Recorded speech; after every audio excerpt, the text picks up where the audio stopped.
Olá, este é mais um bate-papo do Instituto Protege e eu estou aqui honrada em receber o conselheiro Domingos Taufner, que vem para falar um pouco sobre o lançamento da segunda edição do seu livro Manual do Candidato a Vereador e a Vereadora. A primeira edição do livro dele foi lançada há 20 anos atrás e o conselheiro agora vai falar um pouco para a gente sobre o livro e o que motivou ele a escrever então essa segunda edição.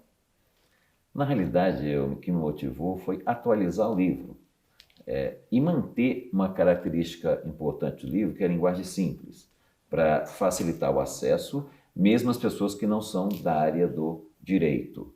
É um livro que aborda basicamente 3 pontos. Um pouco sobre direito eleitoral, que são as regras da eleição, depois um pouco sobre como funciona a Câmara de Vereadores e como é que é o mandato, e também algumas noções de marketing político eleitoral, que são os 3 grandes conhecimentos que tem que ter um candidato. E a ideia de fazer o livro, então, era que qualquer candidato a vereador pudesse entender um pouco sobre essa questão política, questão também orçamentária, financeira, e agora o senhor incluiu algumas questões relacionadas, então, à atualidade, como o senhor estava me contando, essa questão da comunicação com o público.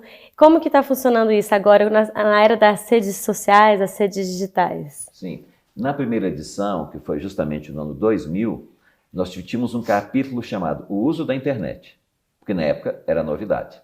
Agora a internet é coisa muito comentada, as pessoas têm um acesso amplo, mas na campanha eleitoral, hoje o que pega muito é o uso das redes sociais. Então eu dediquei um capítulo específico para o uso das redes sociais, explicando quais são as formas, como é que o candidato pode se comportar, quais os espaços que ele pode utilizar, e colocando que é importante utilizar, hoje é um canal preponderante no processo eleitoral. É verdade. E outra questão interessante é que o senhor dedicou um capítulo inteiro para falar sobre a candidata a vereadora. E o que lhe motivou a dedicar esse capítulo?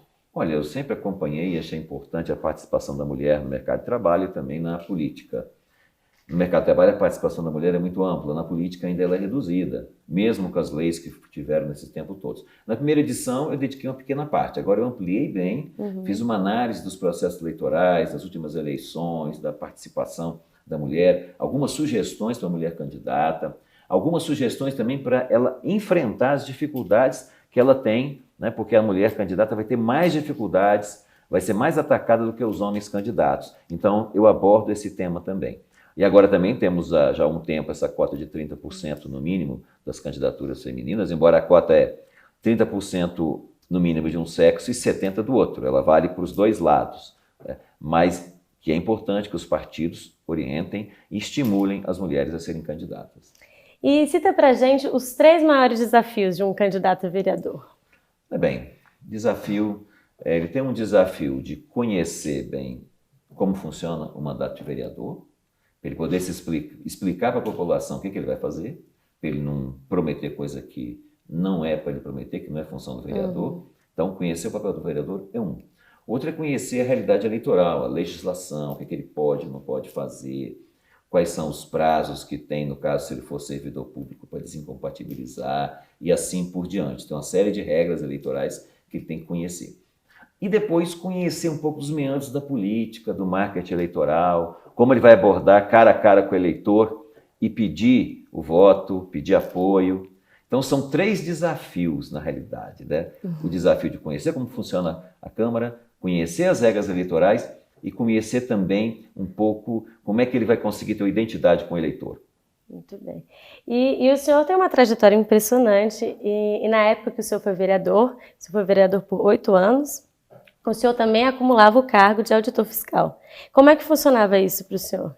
Eu fui auditor de carreira por mais de 2 décadas da Prefeitura Municipal de Vitória, auditor fiscal, e quando eu exerci o mandato de vereador, a Constituição, no seu artigo 38, esse é um dado importante, ela regulamenta como é que a pessoa, quando exerce o mandato político, se ela pode ou não pode acumular com o cargo dela efetivo que ela já possuía antes. No caso de vereador, o vereador tem 2 opções. Se houver compatibilidade de horário, quer dizer, os horários das sessões e outros trabalhos legislativos for diferente do horário de trabalho, o vereador pode acumular os 2 cargos e ganhar pelos 2. Caso não seja horário compatível, o vereador pode optar pela maior remuneração.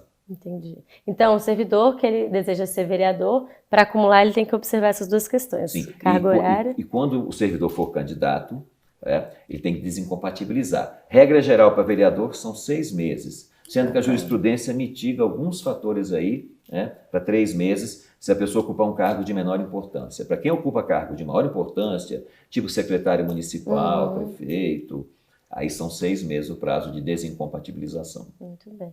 E essa questão da Constituição Federal, ela deixou algum espaço para a Câmara de Vereadores legislar? Como que funciona isso? Sim, se nós formos no artigo 30, vai dizer que a Câmara pode legislar em assuntos de interesse local e também pode suplementar a legislação federal no que couber.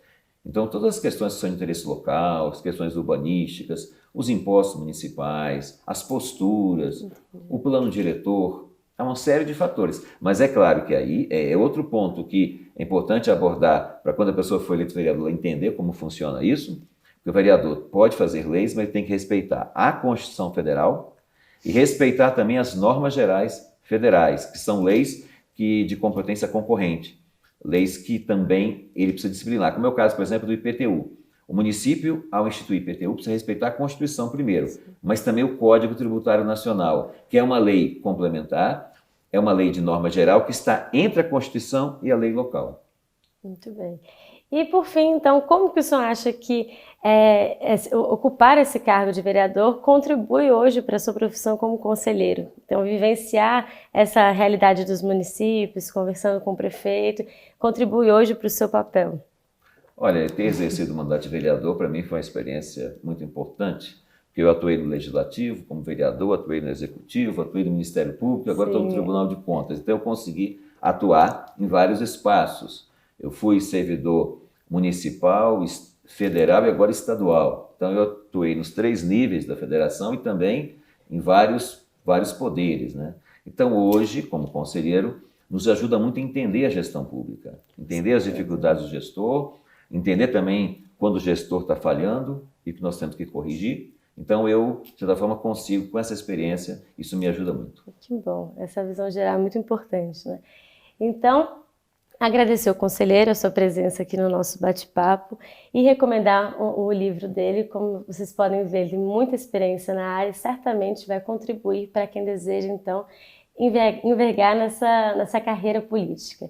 Convidamos vocês a continuar se inscrevendo no nosso canal e continuar vendo os nossos vídeos e entendendo um pouco mais sobre gestão pública. Muito obrigada. E agradeço aqui ao Instituto Protege, também ao professor Jacobi, por esse importante espaço.